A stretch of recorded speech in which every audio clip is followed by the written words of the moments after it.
Welcome to Confessions of a Higher Ed Social Media Manager, where we delve into the world of higher ed social media through the eyes of people behind the screens.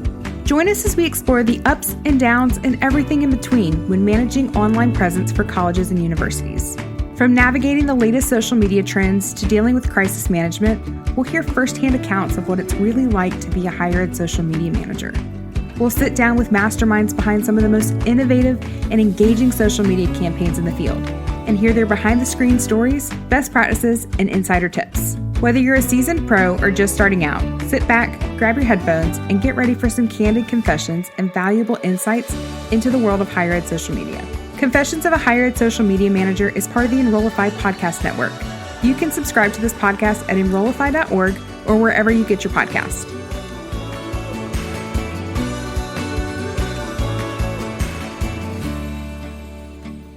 Welcome to Confessions of a Higher Ed Social Media Manager. I'm your host, Callie, and I'm so glad that you're tuning in today. Today, I'm chatting with Liz Harder, who is the Senior Social Media Manager at the University of Notre Dame for the last 10 years. Welcome, Liz. How are you doing today? I'm great, Callie. So excited to be here and chatting with you. Me too. Let's dive right on in because I know we have a jam-packed episode waiting for us. So give us a quick backstory on how you joined Higher Ed Social, how you joined the field, and what led you to this point. I've been in higher ed social for the past 10 years in the same position, actually, which seems insane. But I joined Notre Dame in 2013 after working at a public relations firm in Cincinnati. Didn't know kind of what I was going to do. Really liked social media. I mean, I started in 2009 and it was like, maybe you should get us a Facebook page. I was like, I really like this part of my job. And I just kind of went from there, decided I wanted to move back. I went to St. Mary's College across the street from the University of Notre Dame and just kind of loved the area. And I was like, that might be fun. So when I saw the position come up, I applied and the rest is history. That's so cool. You've had quite a tenure in higher ed. So I have to ask, over the last 10 years, what has been your favorite moment or memory working for the University of Notre Dame?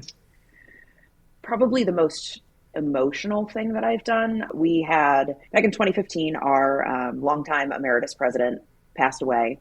He was nationally known, Father Ted Hesburgh. It was an honor to be able to share his funeral, his memorial, kind of all of those moments with our audience. I was kind of the boots on the ground there, letting people know, but then also trying to take and explain to the world who this man was. He hadn't been president since 1987. But he was on the Civil Rights Commission. He was just a wonderful, wonderful man. And I had a friend actually, it was just go, go, go for 5 days. And I had a friend say, you're doing a service for the rest of us and you can grieve later. And I've just really taken that with me. That was probably like the most touching, pivotal moment that I've had. But I've taken that and what my friend said to me forward with what I've done, through the good times, the bad times, the COVID times, all the things. I'm doing good work and helping our community, and I can have my own emotions as well. I think that's so important to realize that while we're in these roles and we're having to represent our brands, we also have our own personal emotions that we have to sometimes put aside and put in a box and deal with later, because we have to be there for our community and be there as the brand, because that is continuous. That can't take necessary can't always take breaks for emotional moments. And so I think that is one of the things that's under discussed in this role and Very in this definitely. field. What else do you think that we don't talk about enough that impacts social media managers, specifically in higher ed, but for anyone in this field? Yeah, I think that's definitely a key one where I know that you've gone through things in your past as a social media manager as well, where it's, you might not agree with the decision being made, but you still have to communicate the decision being made. And it can be a difficult balance there. But I think one of the things that we don't talk about enough is kind of the empathic nature of social media managers. And I know in higher ed, it's very specific as well with like the highs and lows of student life, the stress of finals that everybody's kind of just dumping onto us, but then also the joy of commencement and graduation. And it's I just feel like a proud parent. But then at the same time, moving beyond our students and moving beyond like our campus, the amount of mental health crises that I see on a regular basis, not even necessarily having to do with my brand, but for some reason that person is just kind of alighted on our brand and is tagging us in everything. I read every single message that everybody sends us, even if we don't respond to them. And to deal with the emotion that comes with recognizing that someone is in need and I just have no way to help them. Whether it's connecting them to resources because they're not in my community and I don't know where they are, or I just don't know who this person is. And just trying to figure out how to maybe not even necessarily be there for them, but process that myself, like watching the 50 Instagram videos that we've been tagged in by this one person and recognizing like, oh, that person might not be okay and I don't know how to help them and I have to be okay not knowing how to help them. That is, oh, you just hit the Yeah. nail on the head on that one. I think we've all had our fair share of these moments where we're behind the screens, but we want to help. We want to help the people that are on the other side, but not either not knowing how, or it's not something like we don't get trained in how to help people through grief or through trauma or through we see the highs and the lows, everything in between. Commencement's always an incredible day, but nobody tells you how to deal with the 9 trillion messages about how horrible parking is, or how this student maybe being harassed by another student, or how financial aid has made a mistake and now the student's thousands of dollars owed to the school. And it's like they come to us on social media, but it's like we don't always have the tools or the training to necessarily know how to do that. So it's a fine line of trying to steer them in the right direction, having to process all of those almost secondhand emotions through the accounts, but also still keeping it professional because we do. I think one thing I would love is, I would hate it for other people, but I wish people could take a peek into our DMs. Yes. What's there? The spicy photos that get sent, the outright so rage. many spicy photos. Like, why do people think that's a smart thing to send it to their school? I know. Like, yes. Why? I actually have a board in my office that is it's always at 0, but 0 weeks since an inappropriate photo. And I had to go with weeks because like days I would just be going back to 0 too often. I ended up at, I think that my longest was like 9 weeks without receiving one. And now on Twitter, like it's very strange. I don't know if it's the religious nature of Notre Dame that kind of attracts people to want to send things like that. But yeah, it's near daily right now of just seeing like sex bots, and it's like things no one told me, and also words I didn't think I would say about my career. Like I see a lot of nudity. Yes, exactly. Like nobody preps you for that. Nobody preps you for the anger rage in the DMs or in also the new interesting one is the people that will send the audio recordings through Instagram DMs and will have a full out like anger moment, like cussing out the school. And I'm like, what do you want me to do to this? Like you're messaging a brand account. Like there's nothing I can respond to this that's going to work. Like you just need to let your anger out. And I just have to sit there and be like, I would love to say all this, but I can't because it's not appropriate. And that's part of when I first started. My tenure at Notre Dame has just been insane. I started on January 7th, 2013. We were in the national championship game that night. We were playing Alabama. It was a really great day, very exciting until about 5 minutes into the game, and it went very poorly from there. That Saturday, that was a Monday. That Saturday, our former football coach now interviewed with the Philadelphia Eagles very publicly, so there was like backlash against that. The next Wednesday, Manti Te'o, one of our football players, it came out in Deadspin that he was getting catfished by someone, and it was like this very public. He had a girlfriend. She ended up dying in the middle of the season. It was part of his Heisman campaign, and all of that was fake. And then, so it was baptism by fire from the very beginning, and kind of going there from then, like we just hit the ground running with like psycho things that people say to us, and like I can't do anything about personnel issues. I'm a social media manager. I can't walk into our football coach's office and go, you're not allowed. You're not allowed to go on this interview with this NFL team. Like, that doesn't work. Why are you yelling at me about this? Oh my gosh. Oh, Crazy. There's so much there. Okay, well, so let's roll with this. So what's the strangest thing that's happened to your accounts? Oh gosh, there are so many strange things that happen on our accounts, like near daily. Um, Probably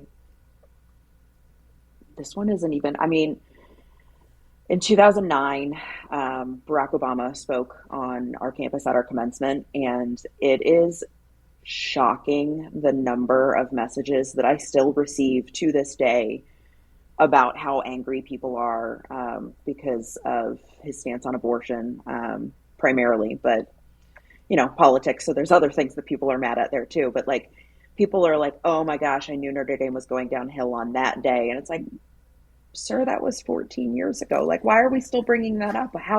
What does that have to do with us having like a global center right now?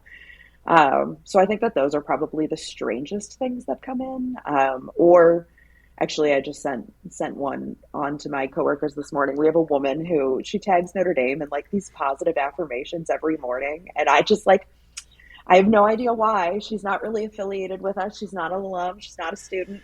But I'm like, there she is today. That's wonderful. And I just like passed it along to my coworkers, like, here's your quote of the day, everyone. So it's just so little weird things like that that people do with our accounts. Alrighty. We're going to play a game, guys, okay? So, first and foremost, get a pen, get a paper, pull out your notes app on your phone, whatever it might be, okay? Got it? Great. All right, what keywords does your website currently rank for? Take a couple seconds, right? 1, 2, 3, 4. I give you a few, not just a couple. What doesn't it rank for that you think it should rank for? Okay, 1, 2, 3, 4. Now, what are a few keyword opportunities that you could be winning on if you just simply tweaked some of your existing website copy? Got it? Okay, how'd you do? Ooh, not so hot? Not sure what you're currently ranking for, or not sure what you could be ranking for? Well, that's okay, because our friends at DD Agency want to help you answer all of these questions. DD Agency is a higher ed specific marketing technology agency that has conducted countless SEO audits for colleges and universities across the country. In these audits, they detail where you currently rank, what you could be ranking for, exactly how copy should be tweaked on website pages, and so much more. If this sounds like something that you could benefit from, give the guys at DD Agency a ping and be sure to mention that Enrollify sent you to claim a 10% discount on any of their SEO offerings. So head on over to enrollify.org/DDA SEO. That's DDA as in DD Agency, SEO, or simply follow the link in the show notes below. That will guarantee you get a 10% discount off of your audit. All right, head on over to enrollify.org/DDA SEO, or simply Google DD Agency, find DD Agency's website, and be sure to mention that you heard about them through Enrollify when you request your audit. All right, folks, back to the show. That second one's giving the energy of, have you seen the story that's been circulating social for a while of, I think it was like a teacher that got notified by administration that their little sister had been commenting on social media like every day saying that she needed a raise. And I was like, that's so funny. I can imagine like this, whoever this is, this sister constantly letting the social media know. Like, I wonder what happened in the social media office that was like, okay, we finally got to go say something, but also like, oh, there she is. Oh, there she is. We had a I love it. One of the schools that I worked for, the postmaster Oh my gosh, it cracks me up. So he liked to dabble into graphic design, but I have no idea what software he used. It was not, it looks like something that came straight out of like early 90s, the 80s, late 80s, He's early making it a 90s. Microsoft Paint. Yeah. Like I don't know, but he would post them to this Instagram account and tag the university in it every time. But he would also like share them around campus. So all of a sudden, some of our accounts were having these like awkward profile pictures. I'm like, where did you get that? And they're like, oh, we got it from XYZ in the post office. And I'm like, why is he sharing this with everybody? And then he made his own like dumbed down version of our brand guides. And I was like, I don't understand, because you are not like, you are the last person on campus that I thought would like be trying to do marketing, because everybody tries to do marketing for us. Like everybody thinks they could tell us how to do social media. Every professor thinks they know how to promote their program on social better than any advice we can give them. But I never thought it would be the postmaster that would come in, and it just, he made me laugh all the time. That's incredible. Like, you're cute. Your designs are not great, but like, you try. Please stop. Please stop tagging us in these, because they're not it. Yeah. That's amazing. Okay. So we're going to switch, topics for a minute. So you've been in this role for 10 years. What is your best hack or tip, that you would give someone that's, either new to the job or maybe has been in social media for a few years? What's something you would recommend to help people? I think that the biggest thing is, you can learn social media. It's a teachable thing. Your brand is not inherent to social media. Like, you can take your skills on social and go to any brand in the world and you can be successful, but you have to be successful for that brand. And I think that the biggest thing, especially in higher ed social, is like just getting out on campus, especially in, our new normal hybrid work environment. It can be so easy to be like, oh, I'm at home today. Maybe I won't go in. I know that there was an event, but just go to the event, go to places that you can interact with your students and just learn from them and, follow them, see what they're posting, see what they're talking about. And, don't try to be Steve Buscemi. How are you doing, kids? But your brand, because you can be that interface between what the students are doing and what faculty and staff are doing and what the administration wants to do. That's kind of the linchpin of all of social media is that piece of it. And that is something that you're not going to learn in a book. You're only going to learn by interacting with your campus. That's a great point. Do you manage a student team? I do not, no. So for 10 years, I've been a team of one at the university. Dang. I have had a couple of interns in the past, but they haven't been strictly social media interns. They've worked with our videographer team, or one was just on our team in general, our strategic content team, soon to be brand content at the university. So I kind of had pieces of them, but not anybody creating content necessarily for me on a regular basis. So I get asked all the time from students, like they really want to work with us. We just haven't had a structure in place, but I am in the process of hiring right now. So I'm going to have a direct report. So not a student, but a full-time social media specialist reporting to me.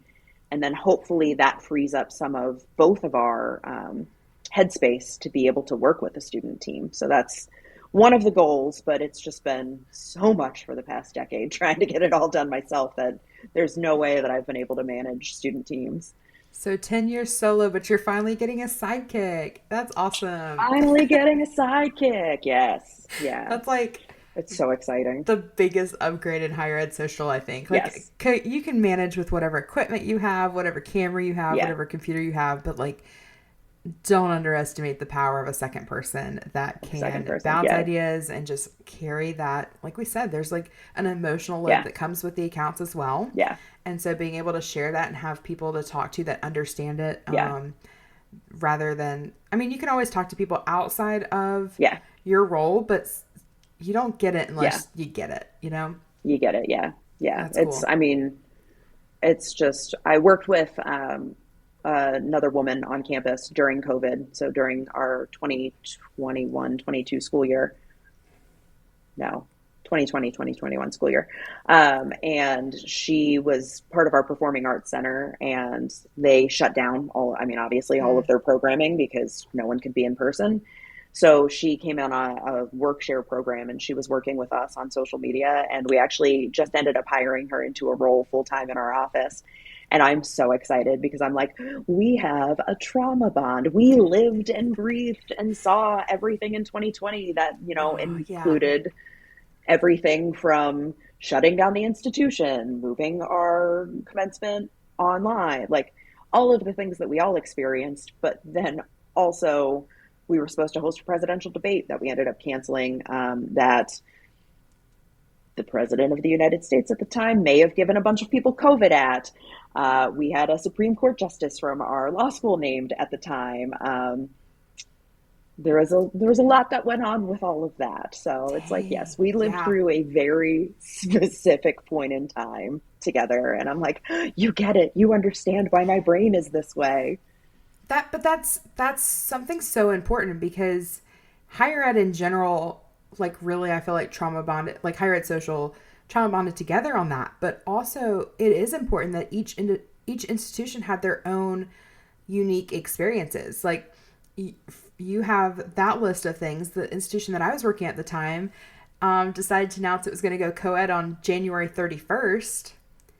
COVID hit March. We were doing all these town halls, and then all of a sudden we went home from COVID. Our senior class president was killed in a car accident. Like we went through 3 presidents in 1 year. Like one was asked to leave. We had an interim president, then hired another president by October. Like, people don't understand like the emotional roller coaster that came with that, other than the people that you worked with. Like my previous boss, neither one of us that work at that university anymore, but like we both talk about it often, and we're just like, are you good? Like, are there some stuff that we're still working through, or that we bring up and like, it's that was weird. I was just at a conference, and Michigan State was there. They were talking about their crisis, their shooting on Valentine's Day. Fantastic. If you can ever see them talk about it, they did such a wonderful job. It was just so powerful to hear them, and like all the prep that went into it that got them to where they could do that. But the one thing that they kept repeatedly saying was that because of kind of all of their situations that they've gone through with Sandusky and no, he was at Penn State. Larry Nassar. There's so many of them, sadly. But with Larry Nassar up there, and then they had a presidential change, I believe, and kind of all of these things, they actually brought in trauma-informed response training. And actually, I believe they have some people on staff to inform trauma-based response in all of their communications. And I was like, how do I get that? Because my trauma-based response is probably not the appropriate response to the trauma. Yeah. So it's like at some point we're all just going through it, and I'm like, yep, what you're getting is what I'm feeling right now. Wow. Note to self, add to podcast list. Yeah. They would be a great guest for that. Wow. Yeah. That's a whole nother level. I don't know if I've shared about this on the podcast before, probably, but I'm slowly working my way through my PhD, and my focus of research is the impact of social media on the mental health of social media managers. And so I know that like coming out of COVID, I was not okay. Actually, when COVID started, was not okay. A lot of that came from just managing social media by myself. Team of one has to bear a lot of the weight of the accounts. We talked about comments, we talked about DMs, we talked about inappropriate pictures, but also just like the day-to-day having to constantly be creating, managing crisis, and then also being a customer service rep. Like that takes its toll on you. And so bring in an actual like major crisis or a global pandemic or something that disrupts the already chaotic parts of our role, and it's like we are not okay. Yeah. And so I think it's important. We're never off the clock ever. Even if we've put away our accounts and we're not posting and we're logged into our own. I talk to Jamie from UGA all the time about this, and it's, she and I don't know if she sends like a number of people TikToks. She's the only person I send TikToks to, but it's like constantly like, oh my gosh, look what Wash you did here. Like, this is a great idea. So even when I'm just consuming content on my own, I can't turn off my work brain to be like, can I use this for the University of Notre Dame? How would this work for us? Where is this going to fit in? And it's, something that most people do to kind of be mindless is something that's an integral part of our jobs. Absolutely. Ooh, yeah, that's such a solid point. I recently, back in December, moved to working on the ed tech side, working for Zemi. And so I'm grateful for the ability to disconnect in a way, because it's not as...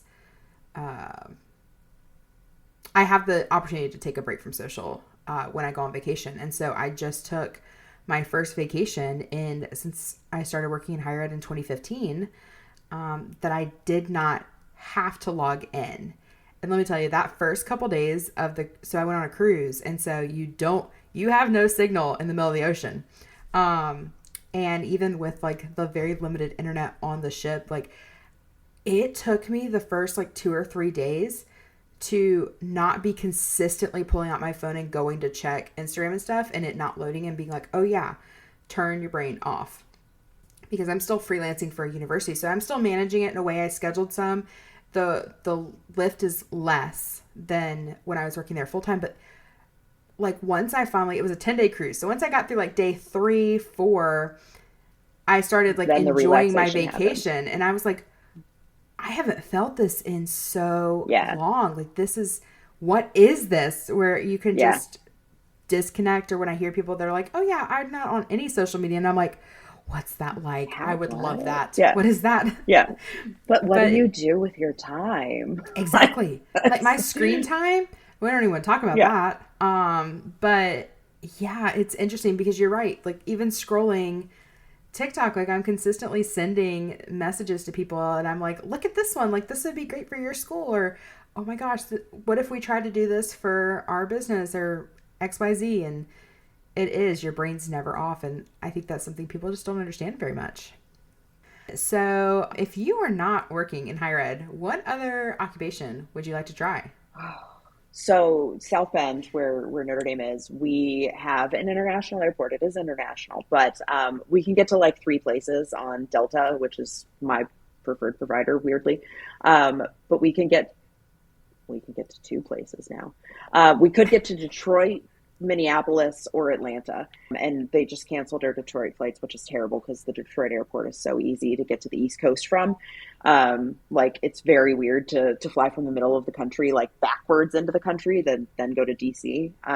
But the Atlanta airport, I'm a big fan. Most people hate it. I'm a big fan of the Atlanta airport. I really wish people could see my face right now. This is shocked. This is a very controversial take. I know. It's the best walking airport because it's just straight. You just get down and, when you're flying from a small airport to a bigger airport, you got a long layover. I get my steps in down there. You just keep walking. But because I get my steps in between their terminals, I am obsessed with their little walkway paths. Like they have the little rainforest path, and then they have the Atlanta history path. And every time I'm down there, I'm like, I want to be the curator for not in between every terminal has something. And I'm like, I could be this person. I could be the person to come up with what the next thing is in these terminal paths in the Atlanta airport. Like, it's insane. I don't have a background in that. I don't know what I would do. I don't have ideas for it, but I'm like, if I have a shorter layover and I'm like running through that airport, I'm like, oh, I don't get to stop and listen to like the history part of this and read about, Atlanta from its founding through the Civil War, through Reconstruction, through the Olympics, through today. And I'm like, I could do that. I really want to do that. Like, I have no idea so why that's funny. like my dream job. So Yeah, a it's so strange. airport walkaway Yeah. scenic curator. Yes, yes, but Like, like specifically in Atlanta. But I don't want to live in specifically, Atlanta. nobody Yeah. wants to live in Atlanta. No, no. You can just take a flight commute every day to get to work. Yeah, yeah, right, That's right. I mean, we got an early morning flight down there from South Bend. It'll be great. that's so interesting. I love that. That's not what I expected. Yeah. I was thinking about this question the other day, and I have always wanted to be the person at the college football games that when if your school does this, certain schools do, like when there's a touchdown, they set off fireworks. I want to be the person that hits the button. That like, hits the just button give me instead of the the fireworks. opportunity to set the fireworks off. Like, let me hit the button. Yes. Let me be that person who Yes. doesn't understand the majority of football, but that does understand it's just like, when oh, it's a that ball touchdown. I can be over. like, Yeah. yes, button, click, fireworks, boom. Also, Yes, we could go into that's a whole amazing. conversation about how fireworks work. Like, I really want to do research on the science of, like, how do you know that when that busts, it's going to be that shape every time? Like, that's a lot of blind faith No, in I know. something. Like, I don't Yeah. understand I'm that. trying to find a professor on campus that can explain that for the 4th of July, really. Like, I would just love to make a YouTube short or something. Sign me up. Send me a But I message don't when know that if I comes have out. any. I know. Okay, well, Yeah. this podcast is probably going to go out like right before July 4th. So if anybody's listening has a professor that can explain that science, immediate Let us content know. idea. Let us know. We need to know. Yes. Yeah, Confessions of a Higher Ed Social Media Manager, but actually it's a professor who can explain fireworks. Do you have a person on your campus that's like the go-to expert for like a very, very odd specific topic? One of the schools that I worked at, we had a professor that was always brought in when they talked about the trees changing and like the process of like the leaf colors changing. And we live in the South, like that lasts like whole 4 days and then they're gone. It doesn't happen. It's very quick. But he came into an interview once fully dressed from head to toe as Groot. Like he had a tree costume. And he showed up for this tree leaf interview as Groot and then just said, I am Groot to begin with. And I'm like, oh my gosh. Like what? Yeah.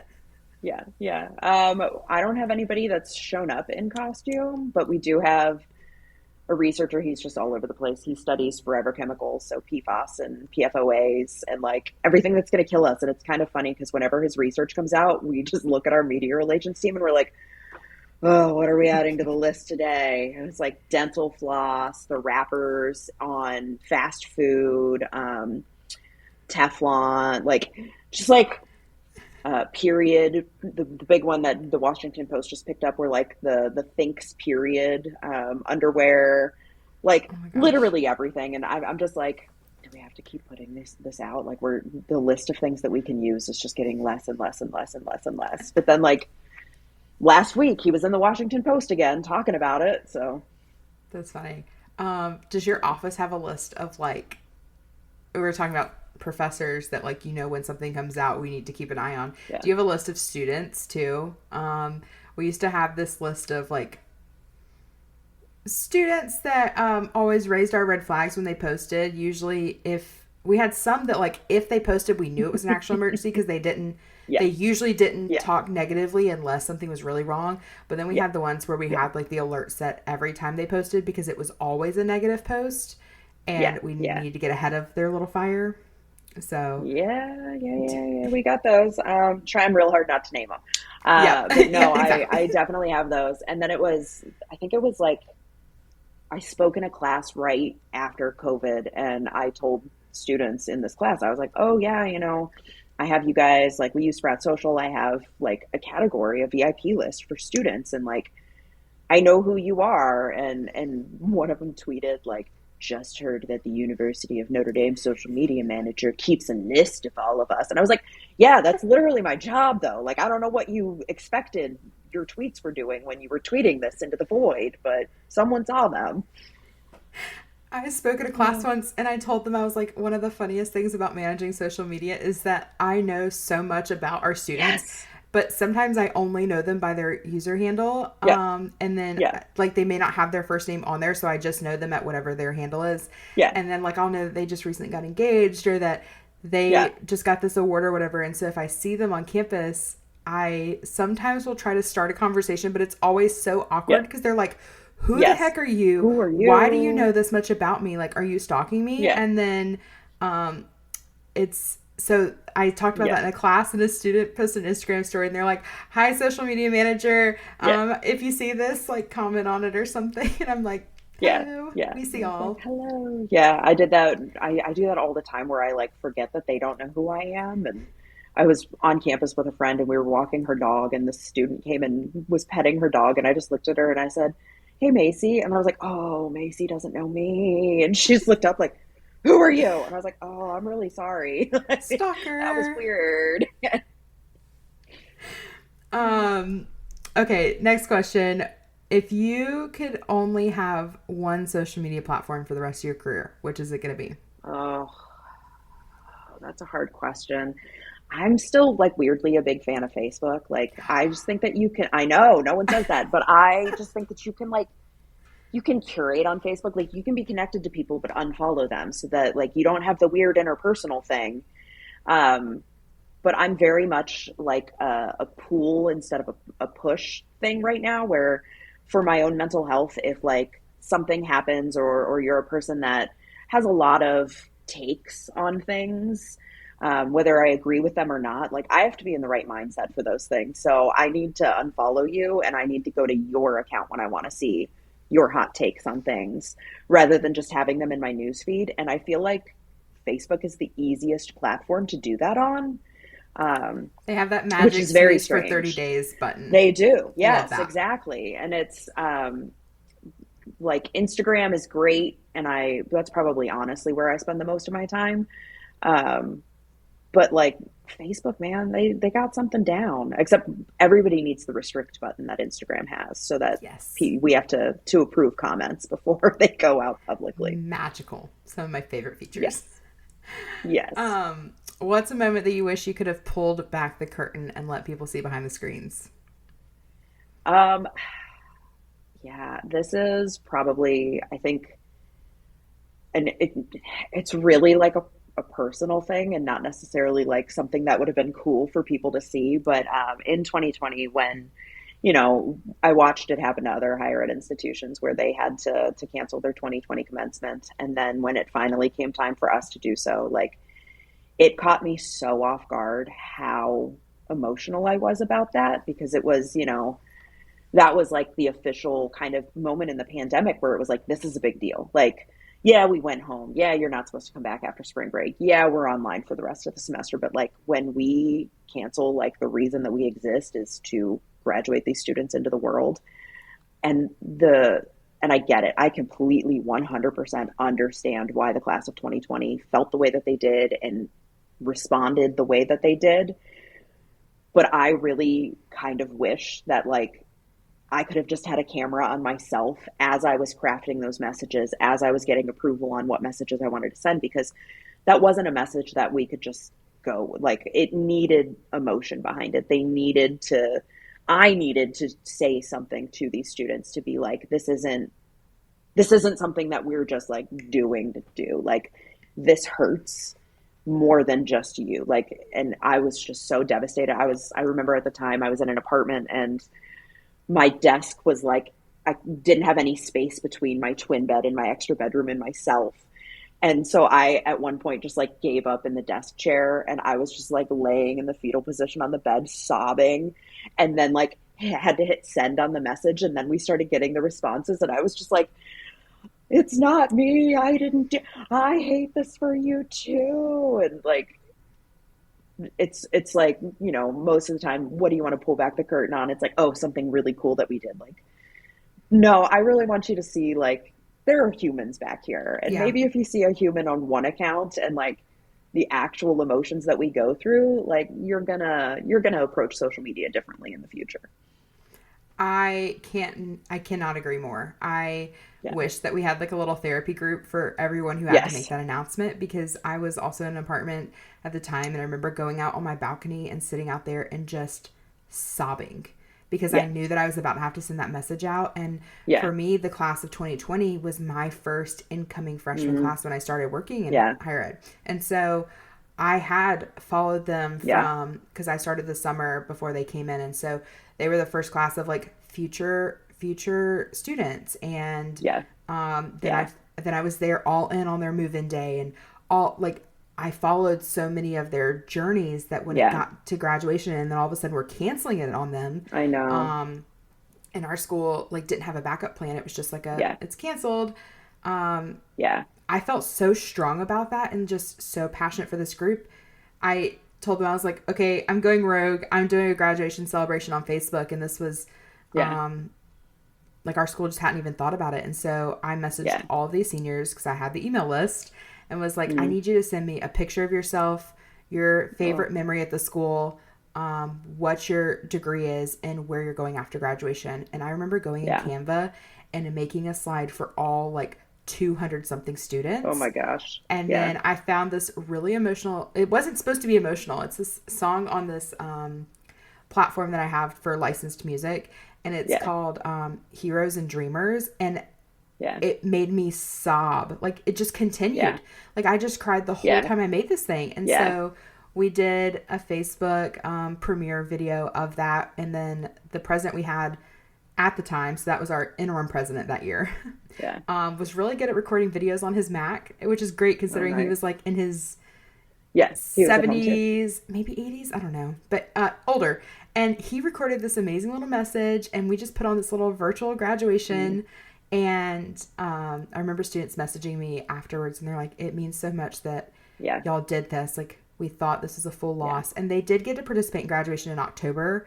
We did it at Yeah. a ballpark and held like an outdoor ceremony for them. But it's important to recognize, like, in that Yeah. moment, like, we know our audiences and we also know Yeah. like these students. And while we all went through this together, it's Yeah. something that we'll never forget. And Yeah. I love that. One thing about small teams is sometimes you can make some executive decisions Yeah. and be like, we're going to go Yeah. with this. Like we're not going to get approval. We're just going to run with it Yeah. because our students Yeah. deserve more.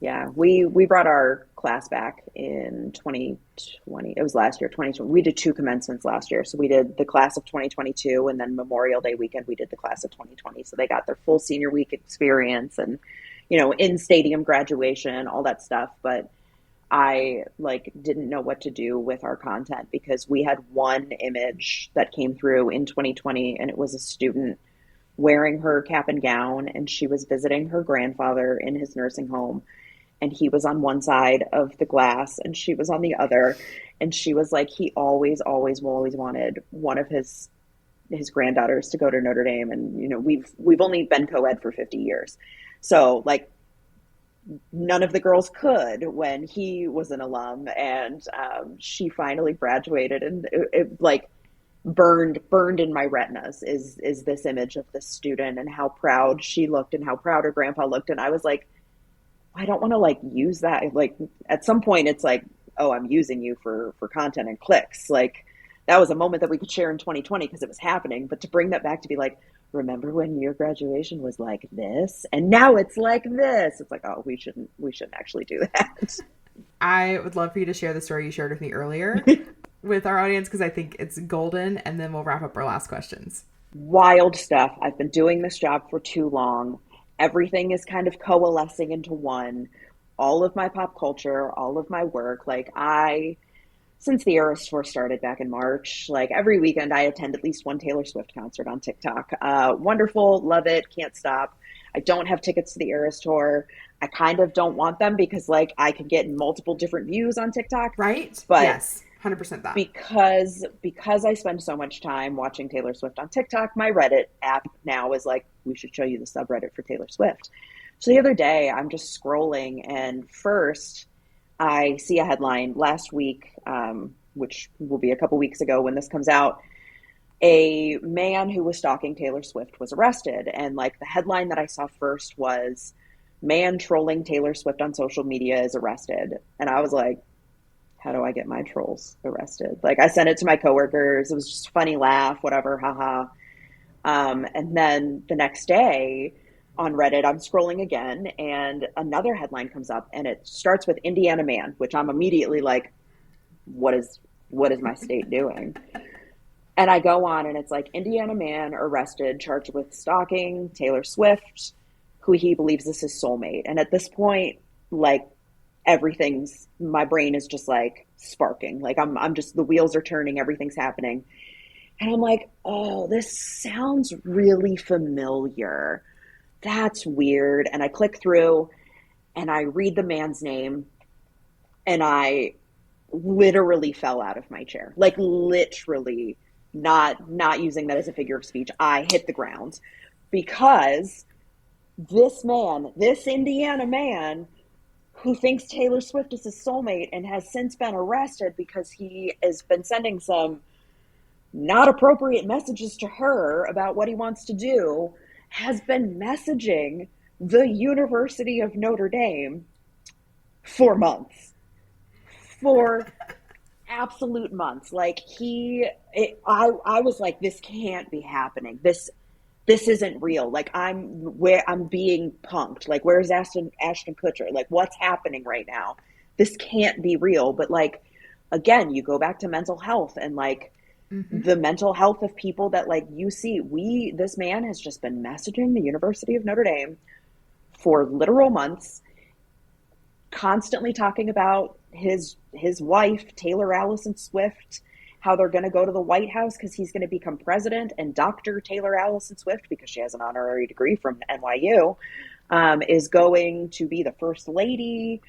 And like, it's really weird to see things like that. And that's not like the only ones that we deal with, but like, I haven't done anything with those messages. Like I'm just like, I don't know why you're saying this to the University of Notre Dame. Seems really weird. Didn't know he was an Indiana man until I read this arrest report. I was like, that's really strange. I don't know what's going on.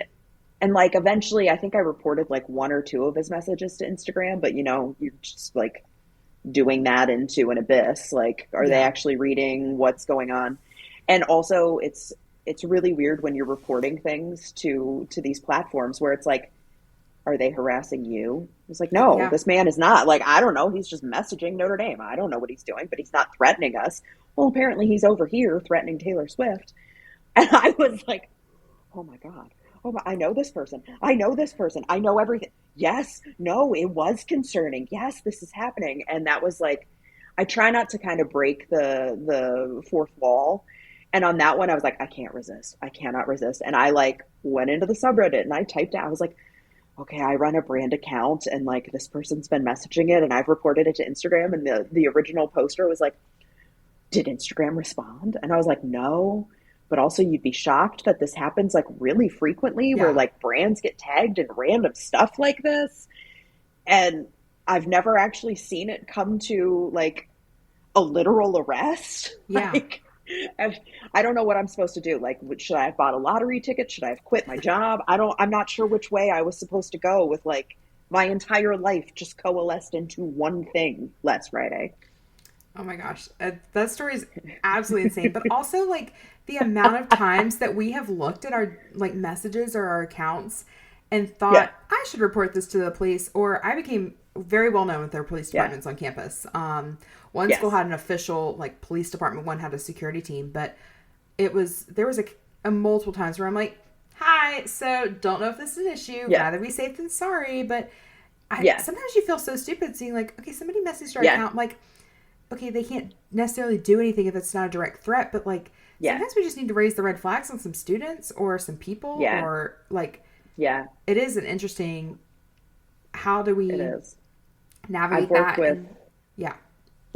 I've worked with our student affairs team with like where it's not a direct threat, but it's like a mental health concern, especially on TikTok. Like everybody, the grippy socks vacation of, mental health. And I'm like, I'm going to just send you over to student affairs with a name and just say, hey, can someone check on this person? A couple weeks ago, I ended up having to call the cops on a Saturday night because we were getting direct threats against someone on campus and they were saying where and when. And I was like, oh, that's too much. And that was like, not even thinking, call the cops. But like, the little times where it's like, this kind of turned it for me. And I had a coworker at the last time said like, oh my gosh, thank God you do this job, because I have been doing it long enough that I know what that level is. Like when my gut feels like something's wrong, something's wrong. Yeah. And it was like, okay, that's what's going on. Another skill this job does not prep you for is having to make those calls, having to know when to raise things up the flagpole, and then also to know when to get the police involved. And also, I think just with the expansion of how many mental health issues there are and just concerned students, or we look at all of these tragedies that are happening on campus, it makes me more vigilant to like look at these messages and say, I'd rather better err on safe the than side. sorry. I'd rather be safe than sorry. I'd rather report it and it be nothing than this to be the flag that we missed. And so that's a heavy weight to carry for social media managers. And so if you're in that realm, talking to our listeners, like if you're out there and your gut's telling you to report it or to check in, like do it. I don't think we will ever regret reporting something that ends up being innocent, as much as, especially if we can help catch some of these issues, if we can help a student, if we can help keep our campus safe, etc. So, well, to wrap up, the last question, what is your confession? What is something that you've done as a social media manager that nobody would expect? Oh my gosh. I don't even know. I think like the thing that people don't expect is like how involved I am with the students, and they have no idea. Like, again, I know who they all are, but like I'm on Yik Yak, I'm on Fizz, I'm responding to people. Like a lot of the times it's like, oh, I'm having a mental health issue. And I was like, did you know you can call this 24/7 helpline? But actually during COVID, I would follow people on TikTok, our students, and like we were trying to cut down on parties. So I was like trying to figure out like, oh, where are they going? Like they're on TikTok live, where are they going? So there was one evening that I was just sitting on a TikTok live with a group of students. They had no idea who I was, and I was just really bored. It was like 11:30 at night, and I was like, what am I doing with my life? And they started talking, and they were like, oh, the Killers, I love the Killers. And I was just like, jumped into the chat, and I was like, hey, did you know the Killers just put out a new album last week? And then I started conversing with these students about the Killers' new album, and I was like, you should stop this. Like, this is too much. You need to back away somehow. Like, and they were just like, oh, I haven't heard it. And they put it on their Spotify. And I was just like having a listening party with a group of students. So that's my confession, is that I'm weirdly involved with the students. That sounds really bad. No. I'm not weirdly involved with the students. I hang out with the students online more than I should. Yeah.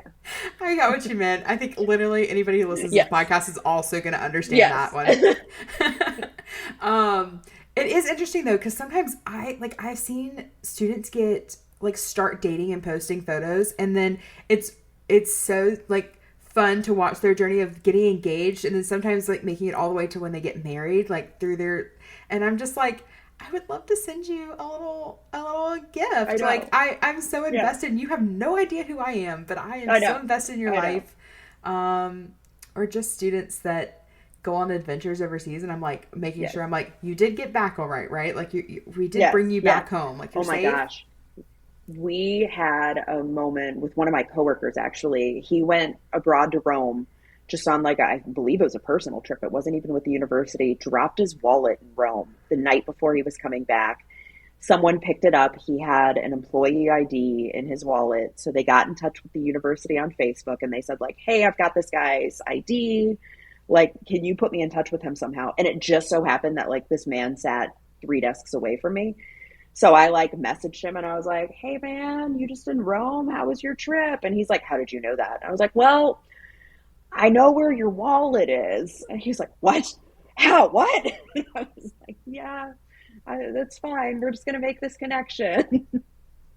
Oh my gosh.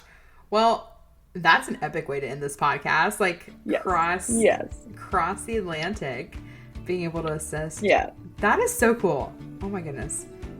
that, I can't even imagine his like thought process on hearing that. He had like already come back, so he had to like go to the embassy and figure out how to fly without like his ID and stuff and his passport. I was like, that's fine, I can get you your wallet back now.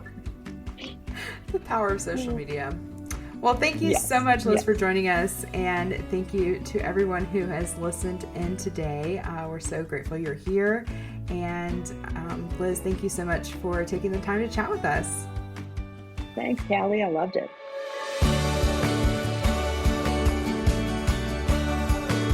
Hey, all, Zach here from Enrollify. If you like this podcast, chances are you'll like other Enrollify shows too. Our podcast network is growing by the month, and we've got a plethora of marketing, admissions, and higher ed technology shows that are jam-packed with stories, ideas, and frameworks that are all designed to empower you to become a better higher ed professional. Our shows feature a selection of the industry's best as your hosts. Learn from Mickey Baines, Jeremy Tiers, Jaime Hunt, Corynn Myers, Jaime Gleason, and many, many more. You can learn more about the Enrollify Podcast Network at podcasts.enrollify.org. Our shows help higher ed marketers and admissions professionals find their next big idea. Find yours at podcasts.enrollify.org.